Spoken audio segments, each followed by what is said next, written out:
Good morning, everyone. This is now my current routine. By 8 o'clock, I am out here, if not a little bit earlier, to milk Ellie every morning. We are learning so much, I guess specifically me, but the family is all learning along with me. My personal experience with this particular cow is that she is an amazing mom. I would not hesitate to milk another Dexter at this point, but she does have one quarter that basically gives a few squirts, if anything, and then the other hind quarter gives maybe half to 1 cup. So I'm really only milking the front 2 quarters, and that will give us anywhere from 1 cup to the most I've ever gotten is 9 cups. I will be saying later in the video that I haven't gotten more than a jar, but after I filmed this, I did get 9 cups. She stands so nicely now already that often when I milk, I put the pail down and milk with both hands, and I just really watch her back legs, and as she's shifting her weight, I'm always watching to see if I need to grab the pail out of the way. Every once in a while, she is quicker than I am and bumps the pail over, but then the dog and the cats go in the barn and clean up. Bin, barn, whatever you want to call it. We are going back and forth between the two because it is bin and barn. They are definitely very winter hardy. We have been amazed at what kind of weather they are standing outside in rather than hanging out in the shelter. If her water happens to freeze, as it has once, I think, and we didn't notice it for a couple hours, even otherwise, even with the water not being frozen, we are finding they have no trouble eating snow, especially if the weather isn't great. They will prefer to eat snow. Mama and calf alike will prefer to eat snow rather than walking all the way around the pasture to where the water is. So far, they are pretty on par with eating about a bale every month. That is a pretty good guideline that's working out for us. So that's very good because we bought bales according to that. Now, in the beginning, when I started milking, I was chaining her on, and as winter went on, the chain stuck to her lip very briefly, so it kind of bit her, you could say, and she really freaked out. In my inexperience, I let her off the chain instead of getting her to calm down on it because I didn't want it to freeze onto her again. Now, I don't know if that was a mistake or not. I felt that morning like I had totally ruined everything that I had accomplished with her so far, and so after working for about another hour to try to get her to come back in and milk, I finally gave up and let the calf go with her, thinking to myself I had now totally ruined all my previous work. I went inside, had a good cry, and that evening when I went to go separate the calf, she walked right into that stanchion like nothing had ever happened. She was ready for her evening oats, and it was no big deal. I'm finding she's a very smart cow because the following morning she remembered that it was in the morning when this had all happened and she would not come in. So, trying to be as smart as I could be, I went out there with a different pail than I'd been out there the previous morning. I didn't bring any compost along. The day before, she had gotten some apple cores and nut and seed shells. So I just brought her dairy ration, and even then I had to go outside the barn and get her to put her nose in the pail and coax her back in, and then she would go in and out of the stanchion until finally she was comfortable with it again. And she continued to do that for the next couple days. So once she became comfortable with staying in the stanchion and that nothing was going to happen again, no chain was going to bite her, then I thought, well, I want to know how smart this cow really is. So I used the red pail again, and I brought her some compost again. Well, she would not come in and eat it. She wouldn't come in to milk. So I had to go back to the garage and get the white pail, and then she was fine. So I haven't tried with the red pail again since then, and I don't even know if I will, if she's that smart. But that was one kind of odd experience that we had.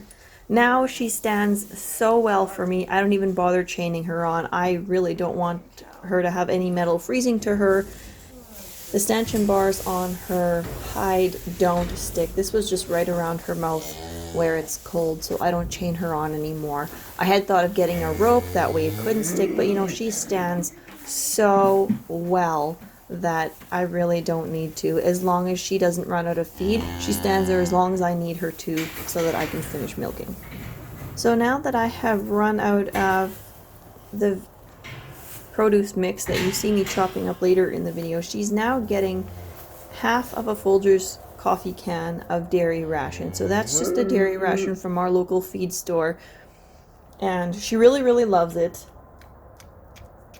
So until I can grow more produce for her, that's what she will be getting.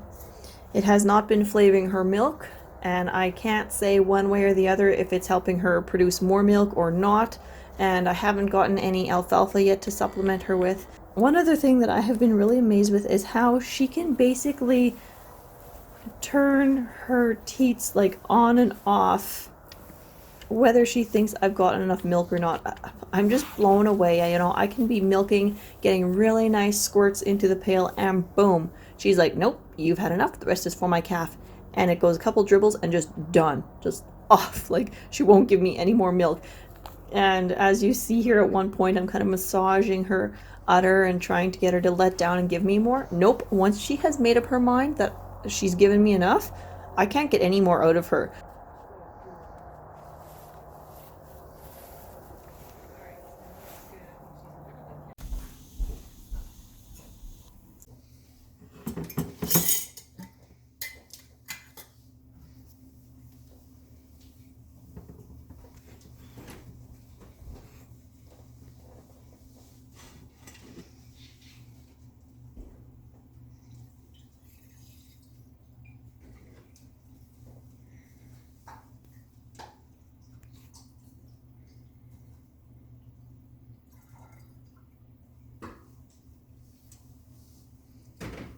Quite a bit less today. I wonder why. I wonder if I need to be giving her some alfalfa. A lot cleaner today. I didn't think it looked clean in the pail, but the cloth is a lot cleaner today, so that's a good thing. So this is a half-gallon jar. The most I've gotten is full right up to the neck. I've heard that Dexters are very prolific producers, but I've heard both sides of the spectrum that they're not as well, so I don't know. I know she does have one teat that does not really produce at all, and it's a much smaller teat, so it's a lot harder for me to grab onto as well. But this is enough, almost enough. When I get the full jars, then we almost have enough to meet our drinking needs, but not everything else. So I have a lot to learn still, and I'm thinking maybe she would produce more milk if I got her some alfalfa. Yeah, that is milking with Ellie. Now I just have to clean up my cheesecloth, give it a good wash and a rinse, sterilize everything, and then it's time for school to start.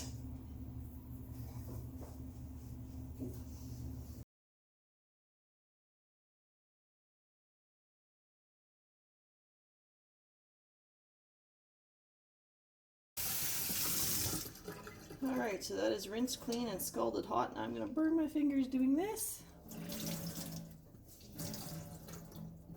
Alright, so I was told that to scald the cloth for a few days like that and then give it a good hot soapy wash would be sufficient.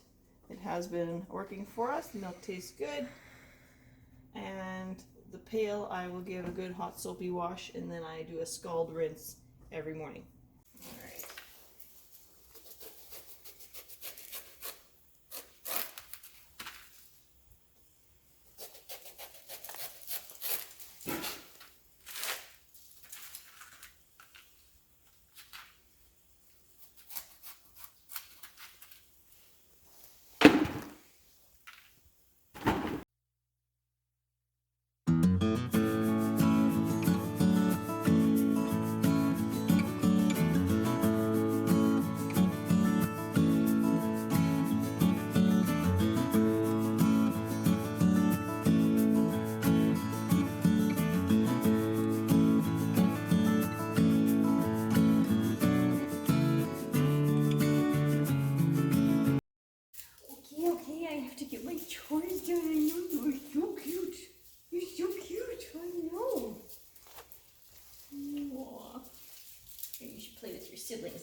Now, before I fill her up the rest of with pumpkin, I need to get her some tomatoes.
Stuff to do yet.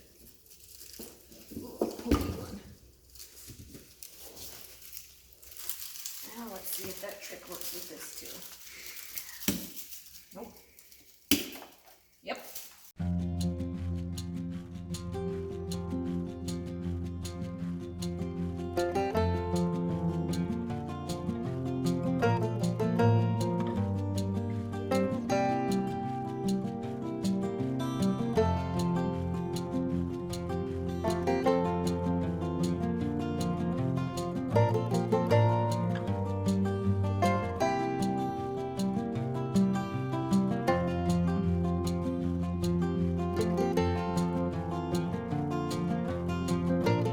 That is now Ellie's breakfast, a nice heaping pail full of veggies, and then she gets a few cups of oats over top of it right in the manger yet. Another one. There you go. Good girl.